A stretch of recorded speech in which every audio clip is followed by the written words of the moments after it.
الحمد لله رب العالمين والصلاة والسلام على شمس الهداية واليقين وعلى آله وأصحابه وأزواجه وذرياته وأهل بيته أجمعين.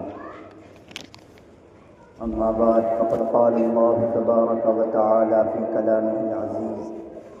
أعوذ بالله من الشيطان الرجيم، بسم الله الرحمن الرحيم.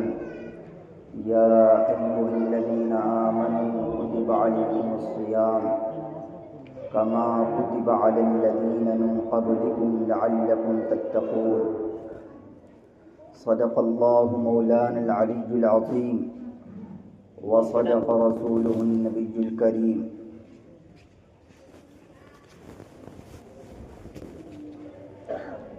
محترم معزز ایمانی بھائیوں اور بزرگوں، اللہ تبارک و تعالیٰ کا سب سے پہلے ہم دل کی گہرائیوں سے شکر گزار ہیں اور اس کا احسان ادا کرتے ہیں کہ اللہ رب العالمین نے ہمیں ایک بابرکت، مقدس اور روحانی مہینے کے اندر داخلہ فرما دیا. یہ ہم سب کے لیے انتہائی خوشی اور مسرت کی بات ہے کہ آج ایک تو ماہ مقدس رمضان المبارک کا مہینہ خود اپنی ذات کے اعتبار سے مبارک اور برکتوں والا،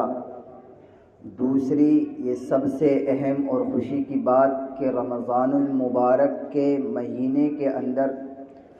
جمعے کا دن اور زیادہ مبارک اور برکتوں کا حامل. تو یہ ہم سب کے لیے خوشی کی بات ہے، اور ایک ایمان والے کے ایمان کا تقاضا یہ ہے کہ وہ ایسے مواقع پر خوشی کا اظہار اسے کرنا چاہیے، اس کے چہرے پر خوشی کے آثار نظر آنے چاہیے، اس کا دل اندر سے مسرت اور خوشی سے، شکر سے پر ہونا چاہیے. فقط دنیا کے اندر مال کی زیادتی یا بنگلوں کی زیادتی یا دنیاوی اموال کسی بھی طرح کے ہوں، پیسہ کوڑی وغیرہ، ان کی زیادتی سے ہی دل خوش ہو، یہ ایک ایمان والے کی ایمان کا تقاضا ہرگز نہیں ہے، بلکہ ایک ایمان اور مسلمان ہونے کی حیثیت، مسلمان ہونے کے ناطے سے ہم سب کو خوشی مال کے عطا ہونے سے کہیں زیادہ ایسے موقع پر ہونی چاہیے، اور ہمارا دل خوشی سے چور چور ہو جانا چاہیے کہ اللہ تبارک و تعالیٰ نے ہمیں ایک لمبا عرصہ گزارنے کے بعد ہمیں ماہ مبارک، ماہ مقدس میں داخلہ عطا فرما دیا. اور پھر پلس یہ ہے کہ ماہ مقدس کے اندر داخلہ نصیب فرمانے کے بعد ہمیں ماہ مقدس، ماہ رمضان کے اندر جو جمعہ ہے اس کا بھی داخلہ نصیب فرما دیا. یہ بڑی خوشی کی بات ہے ہم سب کے لیے. بھائی اوپر جو حضرات ہیں تو وہ نیچے آ جائیں، چونکہ ابھی تو نیچے بھی بہت جگہ خالی ہے، تو جب نیچے کی جگہ مسجد پر ہو جائے گی تو اوپر تشریف لے جائیں. جو بعد میں آنے والے حضرات ہوں گے احباب، وہ اوپر چلے جائیں گے، تو جو اوپر ہیں وہ نیچے آ جائیں. بہرحال یہ بات عرض کی جا رہی ہے کہ ہم سب اس پر خوش ہوں اور اللہ تبارک و تعالیٰ کا احسان دل کی گہرائیوں سے ادا کریں. ایک بات قرآن کریم کی آیت پڑھی ہے جس سے رمضان المقدس کے روزے کی فرضیت کا صاف اور واضح طور پر پتہ لگتا ہے، اور ہم نے بارہا یہ بات سنی علماء کی زبانی قرآن کریم کی اس آیت کے ترجمے میں کہ اللہ تبارک و تعالی بڑے پیار سے، بڑی محبت سے، بڑے عشقیہ انداز سے یوں فرما رہے ہیں کہ یا ایھا الذین آمنوا کتب علیکم الصیام کما کتب علی الذین من قبلکم لعلکم تتقون. حیرانگی ہے، آپ شاید اس بات کو، اس انداز کو محسوس نہ کر پائیں، لیکن قرآن کریم کا ترجمہ پڑھنے والے، یہ قرآن کا عشق اپنے دل کے اندر رکھنے والے اس آیت کے انداز کو محسوس کریں گے کہ میرا اللہ قرآن کریم کے اندر کتنے محبت بھرے انداز میں کہہ رہا ہے یا ایھا الذین آمنو، اے ایمان والو ہم نے تمہارے اوپر روزے فرض کیے. میں اس کی ایک مثال دوں تو شاید یہ انداز آپ کو محسوس ہو کہ کتنا محبت بھرا انداز ہے۔ گھر کے اندر ہم اپنے بیٹے کو، اپنے لڑکے کو، اولاد کو جب کسی کام کے لیے کہتے ہیں تو ایک تو یہ ہے کہ ہم اس سے ڈائریکٹ براہ راست اس کا نام لے کر یہ کہہ دیں کہ قاسم فلاں کام کر دو، ایک تو انداز یہ ہے، یا لڑکی کا نام لے کر کہہ دیں کہ یہ کام کر دو، اور ایک انداز یہ ہے ہم نام نہ لیں اپنے بچے کا بلکہ کہیں بیٹا یہ کام کر دو۔ تو نام لینے میں اور بیٹا کہنے میں کام تو وہ دونوں انداز سے کرے گا کیونکہ باپ کا حکم ہے، لیکن احساس کیجئے وہ بیٹا جانتا ہوگا جب باپ نام لے اپنے بیٹے کا کہ قاسم یہ کام کر دو تو اسے محبت کے متراشے اس میں نظر نہیں آتے، لیکن جب باپ یہ کہے کہ بیٹا یہ کام کر دو تو بیٹا سمجھ لیتا ہے ابو جان غصے میں نہیں ہے بلکہ محبت بھرے انداز سے اس کام کے کرنے کا حکم دے رہے ہیں۔ یہ فرق ہے۔ اسی طرح اللہ تبارک و تعالیٰ نے قرآن کریم کے اندر دنیا کے تمام انسانوں کو جو خطاب کیا ہے وہ دو طریقے سے کیا ہے۔ ایک جگہ کہا یا ایھا الناس، قرآن کریم کے اندر مختلف جگہ ہے کہ اے لوگو فلاں کام ایسے کرو، اے لوگو فلاں چیز ہم نے تمہارے لیے ضروری کہی، لیکن جہاں اللہ نے اپنے ایمان والے بندوں کو خطاب کیا تو اللہ نے پھر یا ایھا الناس نہ کہا بلکہ اللہ نے کہا یا ایھا الذین آمنوا، اے میرے ایمان والے بندو کتب علیکم الصیام، ہم نے تمہارے اوپر روزے فرض کیے۔ اور پھر آگے دل کی کھٹاس کو، دل کی بھڑاس کو نکالا کہ کہیں پیارے بندو یہ مت سوچنا کہ اللہ نے ایک مہینے کے اندر ایک مہینے کے روزے فرض کر کے ہمارے اوپر کوئی بوجھ ڈال دیا ہے، بلکہ نہیں میرے پیارے بندو، لا یکلف اللہ نفسا الا وسعها، ارے ہم تو تمہاری طاقت کو جانتے ہیں، ہم تو تمہاری قدرت کو، تمہارے جسم کے اندر کتنی ہمت ہے ہم جانتے ہیں، ہم نے تمہیں بنایا ہے۔ موبائل کو بنانے والی کمپنیاں جانتی ہیں کہ موبائل کس طرح کتنے ٹائم اور کیسے کیسے چل سکتا ہے، اگر اس کی حدود سے باہر نکل کر اس سے کام لیا جائے گا تو ہینگ ہو جائے گا۔ اسی طرح میرا اللہ جانتا ہے کہ میرے بنائے ہوئے جو یہ سامان ہیں میرے بندے ہیں یہ کس میرے حکم کو بجا لا سکتے ہیں اور ان کے اندر میں نے کیا قدرت اور طاقت رکھی ہے۔ اس لیے اللہ نے کہا کہ یہ ہرگز مت سوچنا کہ اللہ نے ایک مہینے کے روزے ہمارے اوپر فرض کر دیے، اب ایک مہینے تک بھوکے رہیں جی صبح سے شام تک، نہیں، کما کتب علی الذین من قبلکم، کہ دیکھو روزے کی فرضیت ایسی کوئی چیز نہیں ہے کہ جو مشکل ہو، اگر مشکل ہوتی تو ہم نے پہلے کے انسانوں پر یہ کام نہ لگایا ہوتا، ہم نے تو پہلے کے انسانوں پر بھی روزے فرض کیے تھے، تمہارے اوپر ہی نہیں کر رہے۔ یہ انداز ہے اللہ کا، اور پھر حیرانگی ہوتی ہے اس سے بھی زیادہ اس بات پر قرآن کریم کے اس حکم کو دیکھ کر کہ میرا اللہ اگر صرف اس بات پر رک جاتا کہ ہم نے تمہارے اوپر روزے فرض کیے ہیں روزے رکھو، تو مجھے آپ کو یا دنیا کے کسی بھی مولوی کو کسی بھی انسان کو چوں چرا کرنے کی اجازت نہیں تھی، ہمیں ماننا تھا۔ لیکن قربان جائیے اللہ تو جانتا ہے نا کہ میرے بندے کے دماغ میں بات آ سکتی ہے کہ ایک مہینے کے لیے بھوکا کیوں رکھنا چاہتا ہے اللہ ہمارا ہمیں۔ میرے اللہ نے کہا کہ دیکھو اس کا مقصد یہ نہیں کہ میری شان الوہیت میں یا میرے خدا ہونے میں کوئی 4 چاند لگ جائیں گے آپ کو ایک مہینہ بھوکا رکھے، نہیں، لعلکم تتقون، میرے پیارے بندو اس لیے ہے کہ تمہارے دل کے اندر میرا ڈر، میرا خوف پیدا ہو جائے۔ میں بہت مختصر طریقے سے یہ بتا دوں کہ لعلکم تتقون یعنی تقوی پیدا ہو جائے۔ تقوی کسے کہتے ہیں؟ انسان کے دل کے اندر اس بات کا پیدا ہو جانا، ہر ٹائم ہر وقت چلتے پھرتے گلی بازار میں، گھر میں بیٹھے ہوئے، دکان میں بیٹھے ہوئے، کہ میں اللہ کا بندہ ہوں، مجھ پر اللہ نے کچھ احکام لگائے ہیں، مجھے کچھ حکم دیے ہیں، اگر میں دنیا کے اندر اللہ کے ان حکم کے مطابق زندگی گزاروں گا یا ان کے خلاف زندگی گزاروں گا تو مجھے ایک دن اللہ کی عدالت میں کھڑا ہونا ہے اور مجھے ان کا جواب دینا ہے۔ جس انسان کے دل کے اندر یہ بات آ جائے اور جب یہ بات آئے گی تو پھر وہ غلط کاموں سے بچے گا، اچھے کاموں کی طرف جائے گا، تو بار بار قدم قدم پہ ہر وقت دل کے اندر اس بات کا احساس ہو جانا کہ میرا اللہ مجھے دیکھ رہا ہے اور جو کام میں کر رہا ہوں اس کام کا مجھے جواب دینا ہے اللہ کی عدالت میں مرنے کے بعد۔ بس جس کے اندر یہ بات آ جائے تو سمجھ لینا چاہیے یہی بات اس کے اندر تقوی والی، اسی چیز کا نام تقوی ہے۔ تو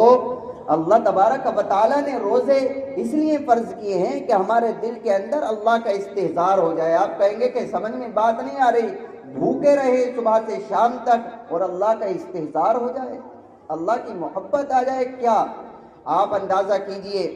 کہ ہم سال کے 11 مہینوں میں گناہ بھی کرتے ہیں، نمازیں بھی چھوڑتے ہیں،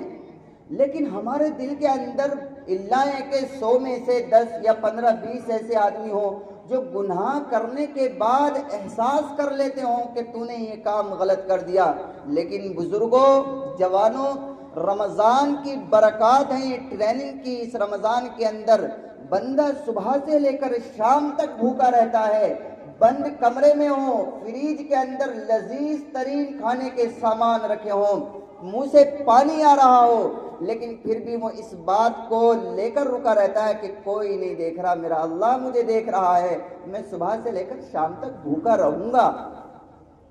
تو رمضان ہی کے اندر یہ بات اللہ دل کے اندر احساس کرا دیتا ہے، اسی کی ٹریننگ پورے مہینے کراتا ہے تاکہ ایک مہینے میں تم اچھے سے اس بات کو اپنے دل و دماغ میں بٹھا لو، تاکہ 11 مہینے تک تم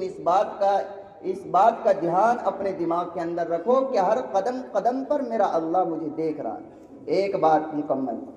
دوسری بات، رمضان المبارک کے روزے ہمارے اوپر فرض ہیں، نوجوان طبقہ، ہمارے بزرگ، مائیں بہنیں سب رکھتے بھی ہیں، اللہ کا فضل ہے، لیکن بعض مرتبہ ایسا ہوتا ہے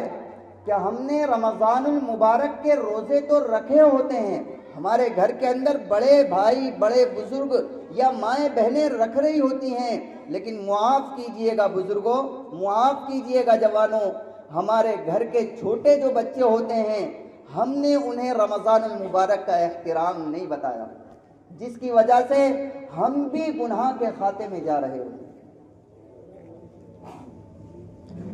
تو ضروری ہے کہ جس طرح ہم ماہ رمضان المبارک کا روزہ اپنے لیے ضروری سمجھتے ہیں اور اللہ نے فرض کیا ہے، اسی طرح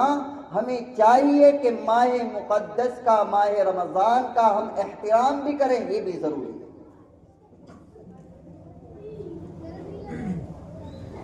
آپ کو حیرانگی ہوگی کہ ماہ رمضان المبارک کا احترام جو لوگ کرتے ہیں تو صرف مسلمان نہیں کہ مسلمان احترام کرے، بلکہ رمضان المبارک کا احترام اتنی بڑی چیز ہے بزرگوں کہ جب تاریخ گواہ ہے، ماہ رمضان المبارک کا احترام اگر کسی غیر مسلم بھائی نے بھی کیا ہے، اللہ نے اس کو ایمان کی ہدایت سے نوازا، ایمان کی دولت سے نوازا ہے۔ نزہۃ المجالس ایک کتاب ہے، اس کے اندر یہ واقعہ نقل ہے، لکھا ہے اس کے رائٹر نے کہ ایک مجوسی تھا، مجوسی یہ آگ کی پوجا کرتے ہیں، غیر مسلم ہیں، تو یہ کسی مسلمانوں کی آبادی میں رہا کرتا تھا، اکثریت مسلمانوں کی تھی، تو یہ بھائی جو ہے مجوسی بھائی یہ بھی وہاں رہتا تھا، رہتے ہیں بہت سے۔ تو اس کی زندگی میں رمضان المبارک کا مہینہ آیا، جیسے ہی رمضان المبارک کا مہینہ آیا اس کو معلوم تھا کہ مسلمان اس میں روزہ رکھتے ہیں، صبح سے لے کر شام تک بھوکے رہتے ہیں اپنے اللہ کے لیے،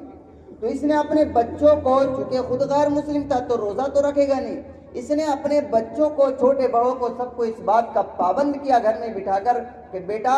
ہماری اس بات کو یاد رکھنا، مسلمانوں کا رمضان المبارک کا مہینہ آ رہا ہے اور یہ بڑا احترام اور مقدس کا مہینہ ہے، لہٰذا تم تو روزہ رکھ نہیں سکتے، لیکن تمہیں یہ کام ضرور کرنا ہے کہ جب تم کھاؤ تو گھر کے اندر کھانا، باہر مت کھانا، اگر باہر کھاؤ گے تو رمضان المبارک کا احترام ختم ہو جائے گا، لہٰذا تمہیں اس کا احترام کرنا ہے۔ ایک مرتبہ ایسا ہوا کہ ان کے بڑے بیٹے جو بالغ تھے انہوں نے کھانا گھر میں نہ کھا کر باہر کھا لیا. اب انہوں نے دیکھ لیا, اس مجوسی شخص نے دیکھ لیا. شام کو جب یہ گھر آئے اپنے بیٹے کو مارا بھی, ڈانٹا بھی, اور جو بھی کہنا تھا کہا, اور کہا کہ مسلمانوں کا مہینہ چل رہا ہے, احترام کا مہینہ ہے, اور تم باہر کھڑے ہو کر کھاتے ہو, تمہیں شرم نہیں آئی؟ زندگی کب چلی جائے کب ختم ہو جائے معلوم تو نہیں. موت کا وقت آیا, اللہ تبارک و تعالیٰ نے انہیں ایمان کی دولت سے نواز دیا. بعد انتقال کے انہیں ایک صاحب نے خواب میں دیکھا اور کہا کہ تمہارے ساتھ کیا بنی,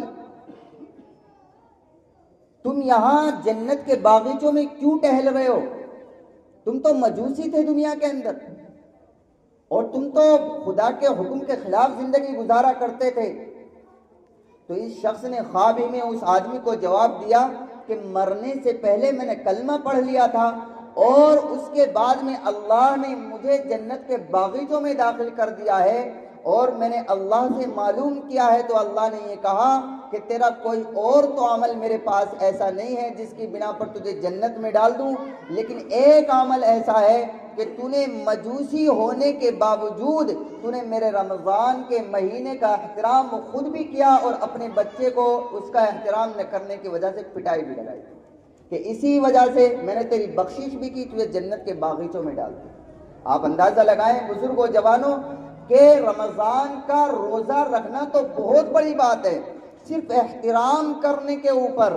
اللہ مجوسی کو ایمان کی دولت سے نواز دے اور اسے جنت میں داخل کر دے, تو مجھے اور آپ کو جو ہم ایمان والے ہیں اگر ہم رمضان کا احترام کریں گے تو کیا میرا اللہ ہمیں جنت کے اندر داخل نہیں کرے گا؟ اس لیے افسوس ہوتا ہے اس بات کو دیکھنے کے بعد کہ ہم رمضان کا روزہ اپنے گھر کے اندر رکھتے ہیں, لیکن پھر میں کہتا ہوں کہ معاف کیجئے گا, ہم نے اپنے بچے کو رمضان کا تقدس اور احترام نہیں بتایا. ہم نے اپنے بچے کو یہ نہیں بتایا ہوتا کہ بیٹا کھانا گھر کے اندر ہے اگر کھانا ہے, بلکہ میں تو یہاں اس سے بھی آگے بڑھ کر کہتا ہوں کہ بچے ہمارے چھوٹے چھوٹے ہیں, ٹھیک ہے, لیکن ان سے روزہ رکھوائیں, چاہے وہ آدھے دن ہی روزہ رکھ سکیں, ان پر روزہ تو فرض نہیں, لیکن ان سے کہیں کہ بیٹا تمہارا روزہ 10 بجے تک کا ہوتا ہے, بچوں کا روزہ 10 بجے تک رکھ لو, اگلے سال پھر آئیں جمعے کا دن ان سے کہہ دو کہ بیٹا آپ کا روزہ 3 بجے تک ہوتا ہے, بچے 3 بجے تک روزہ رکھتے ہیں, تو بچے کے دل میں رمضان کا احترام بیٹھے گا, اسے معلوم ہوگا کہ رمضان کے اندر ہمارے امی ابو کیا کرتے ہیں. ابھی تو ہمارے بڑوں کو ہی پتہ نہیں کہ رمضان ہے کیا چیز, رمضان کو کیسے گزارنا چاہیے. ہم دیکھتے ہیں کتنا نوجوان اٹا گٹا بہترین باڈی بلڈر, لیکن منہ میں گٹکا ڈالے ہوئے پورے دن گھومتا ہے, اور گھوم رہے ہیں, کانوں میں لیڈیں ہیں. ہم بدگمان تو نہیں ہیں, ہم یہ سمجھتے ہیں کہ اچھی ہی چیز کوئی سن رہا ہوگا, لیکن چونکہ نوجوان طبقے کی اکثریت گانوں کی طرف مائل ہے, اس لیے ہم کہہ دیتے ہیں کہ کانوں میں لیڈیں ہیں,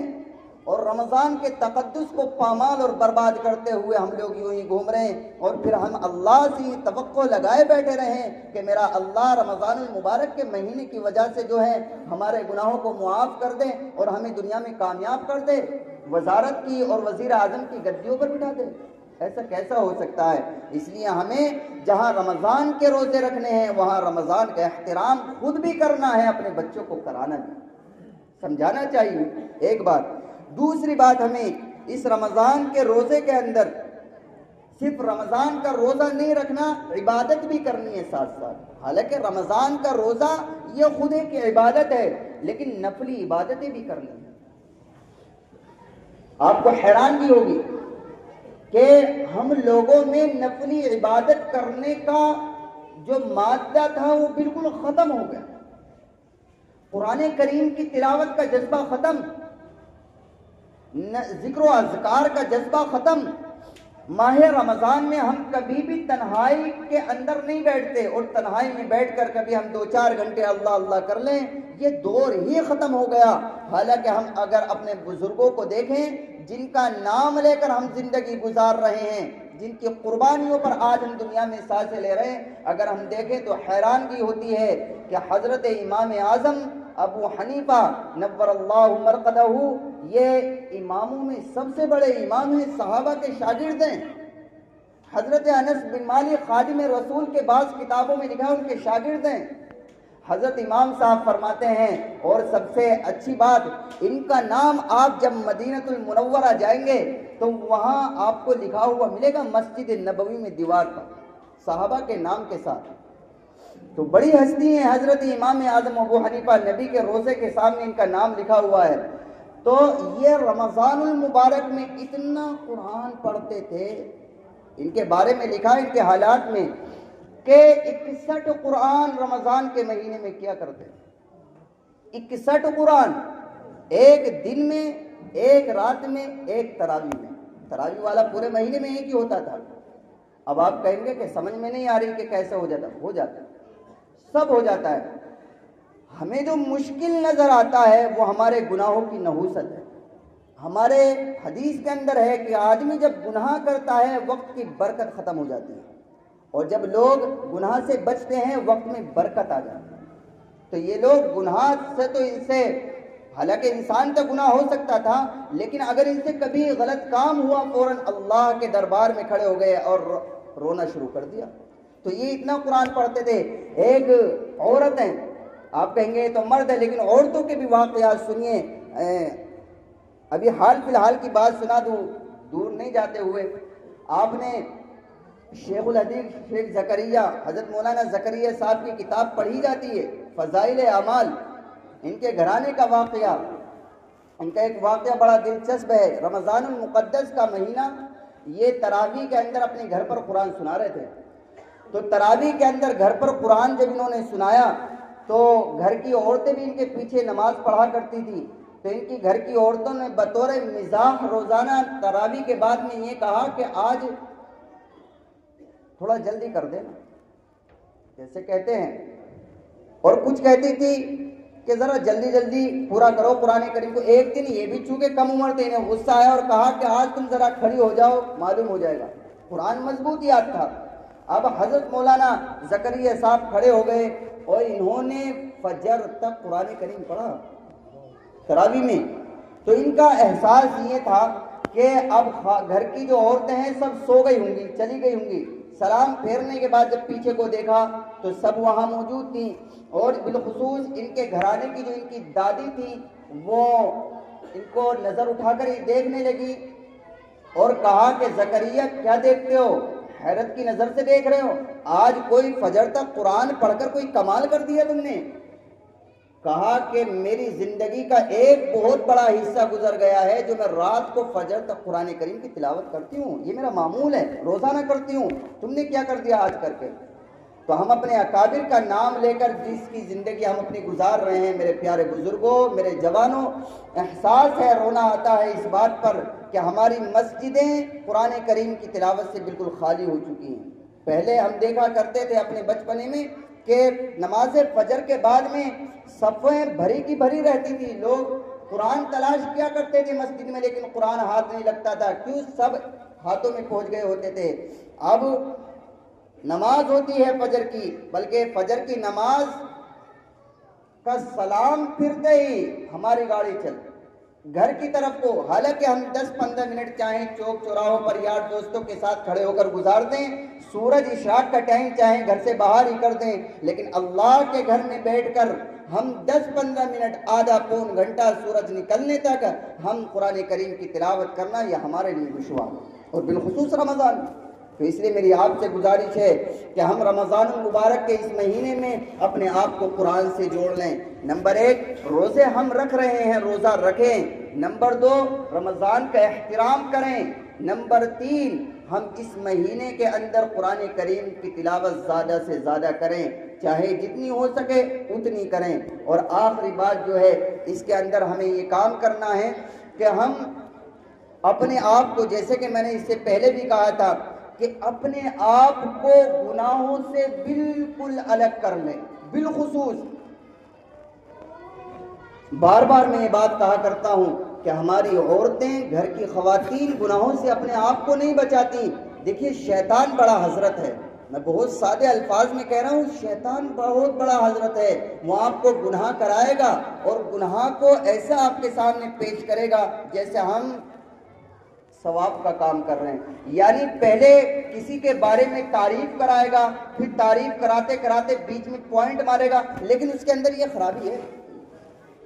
ہم تعریف کر رہے ہیں کسی کی فلاں آدمی بڑا اچھا ہے اور بیچ میں پوائنٹ شیطان ہمارے دماغ میں ڈال دے گا، اس کے اندر یہ خرابی ہے۔ تو ہم جو رمضان میں دوسروں کے تذکرے کر رہے ہیں، میری گزارش ہے کہ اپنے من میں ڈوب کر پا جا سراغ زندگی، میرا نہیں بنتا نہ بن اپنا تو بن۔ تو دوسروں کے تذکرے چھوڑے، بس اپنا تذکرہ کریں، دوسروں کے تذکرے دوسروں کے واقعات چھوڑ دیں، بس ہمیں اپنے اندر دیکھنا ہے اور رمضان کا پورا مہینہ ایسا گزارے جیسا ہمارا اللہ ہم سے چاہتا ہے۔ اللہ تعالی ہمیں عمل کی توفیق عطا فرمائے۔